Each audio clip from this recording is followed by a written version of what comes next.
இப்போ இந்த காவேரியுடைய வாழ்க்கையில் தேவையில்லாத குழப்பத்தை கிரியேட் பண்ணது யாருன்னு வந்து பார்த்தீங்கன்னா யமுனா அப்படிங்கிற ஒரு கதாபாத்திரம் தான். தன்னுடைய சுயநலத்துக்காக தன்னுடைய அக்கா காதலிச்ச அதே பையனை நானும் காதலிக்கிறேன்னு சொல்லி மற்றவங்கள பற்றி கவலைப்படாமல் எந்த லட்சணத்துக்கு வந்திருந்தாங்க அப்படின்னு வந்து பார்த்திங்கன்னா, குடும்பமே வந்து இவங்களுடைய வாழ்க்கையில் இப்போ வந்து கஷ்டப்பட்டுட்டு இருக்காங்க. ஒரு பணத்துக்கான கஷ்டம் இருக்குது. இந்த பக்கம் வந்து காவேரி பாடுபட்டு ஒரு வேலையை எட்டி இப்போ வேலை செஞ்சுட்டு இருக்காங்க. இன்னொரு பக்கம் வந்து கங்காவும் குமரனும் தையல் வேலையை செஞ்சுட்டு இருக்காங்க. அதுலேயும் ஒழுங்கான ஆட்கள் வரதில் 1000 பிரச்சனை ஓடிட்டுருக்கு. கடைசியில் காசு பத்தலைங்கிறதுனால அவங்க அம்மா சாரதாவுமே வந்து பார்த்திங்கன்னா வந்து அப்பள பிஸ்னஸை பாட்டியோட சேர்த்து பண்ணிக்கிட்டு இருக்காங்க. இவ்வளோ குடும்ப கஷ்டத்தில் 1.5 லட்ச ரூபா காசை கொடுத்து ஒரு ஆள் வந்து உங்களை வந்து ஒரு கோச்சிங் காசை சேர்த்து விட்டு நீ வந்து கலெக்டருக்கு படிமா அப்படின்னா பரீட்சைக்கு முந்தின நாள் ராத்திரி படிக்கவும் இல்லை, பரீட்சை எழுத போகவும் இல்லை. அவ்வளோ பெரிய பரீட்சை ஆச்சு. 1-2 சும்மா இந்த வீட்டில் ஸ்கூலில் எழுதுகிற மிட் டேர்ம் டெஸ்ட்லாம் கிடையாது.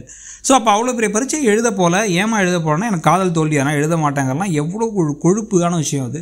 குடும்பத்தை பற்றி தன்னோட குடும்பத்தில் வந்து நமக்காக எவ்வளோ கஷ்டப்படுறாங்கிறத பற்றி நம்ம குடும்ப நிலைமையை மாற்றுறதுக்கு நம்ம கஷ்டப்படணுங்கிறத பற்றி கொஞ்சம் கூட அக்கறை இல்லாத சுயநலமான ஒரு முடிவு. எப்படியோ திட்டி அனுப்பினதுக்கப்புறமா இப்போ என்ன சொல்கிறாங்க அப்படின்னா, அங்கே பரீட்சைக்கு போகும்போதும் பரீட்சையை பற்றி நினைக்கல, எல்லாம் உட்காந்து ப்ரிப்பேர் பண்ணிட்டு என்ன பண்ணுறதுன்னு பண்ணிட்டு கொஞ்சம் டீஸ்ட்ரெஸ் ஆகிறதுக்காக மூச்செல்லாம் விட்டுட்டு இருப்பாங்கல்ல, அதை பற்றி எதை பற்றியுமே கொலைப்படல.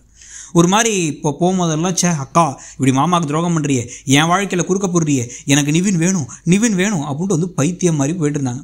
இப்போ அதுக்கேற்ற மாதிரியே நிவின் என்ன பண்ணிருக்காரு அப்படின்னா வந்து இத்தனை நாள் பொறுத்துருந்துட்டு கடைசி நிமிஷத்தில் வந்து அந்த சட்டியை கீழே போட்டு உடச்ச மாதிரி வந்து இப்போ அவர் என்ன பண்ணிருக்காரு, யமுனா கிட்ட உண்மையை வேற சொல்லி என் வாழ்க்கையில் காவேரி தான் இருக்கா, காவேரி திருப்பி கிடப்பான்னு சொல்லிட்டு முன்னாடி விஜய் சொன்ன ஒரு விஷயத்தை பிடிச்சி தொங்கிட்டு இருக்காரு.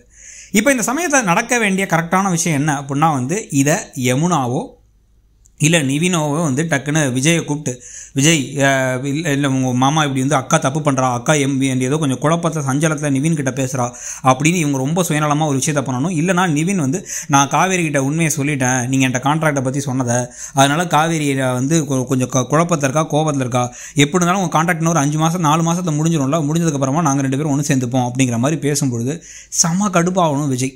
அது இதனால தான் கோபமாக இருக்காளா காவேரி எதுக்காக வெறுப்பில் இருக்கான்னு பார்த்தா பர்த்டே அன்னைக்கு நம்ம அவளுக்கு ஒரு வீடை கொடுத்தலான்னு பார்த்துக்கிட்டு இருக்கோம்.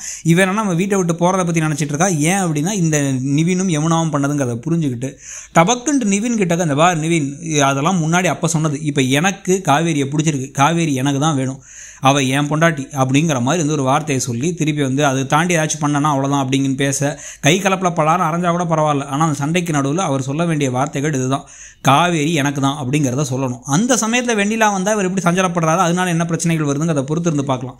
அதை விட்டுட்டு திருப்பி வந்து இந்த கதையை அதே இடத்துல வச்சு இப்போ மனஸ்தாபம் புரிதல் இல்லை, ஒருத்தர் மனசு விட்டு பேசலாங்கிறனால பிரிஞ்சு வந்துட்டாங்கிற மாதிரி இல்லாமல் இருந்தால் பெட்டர்னு தோணுது. உங்களுக்கு என்ன தோணுதுன்னு நினைக்கிறீங்க? இப்போ வந்து நிவின் கிட்டக்க விஜய் வந்து எனக்கு தான் காவேரிங்கிறத சொல்லுவாரா, சொல்லணும்னு நினைக்கிறீங்களாங்கிறத சொல்லுங்கள். மறக்காமல் இடம் பொருள் சேனலுக்கு சப்ஸ்கிரைப் பண்ணிவிடுங்க. தேங்க்ஸ்.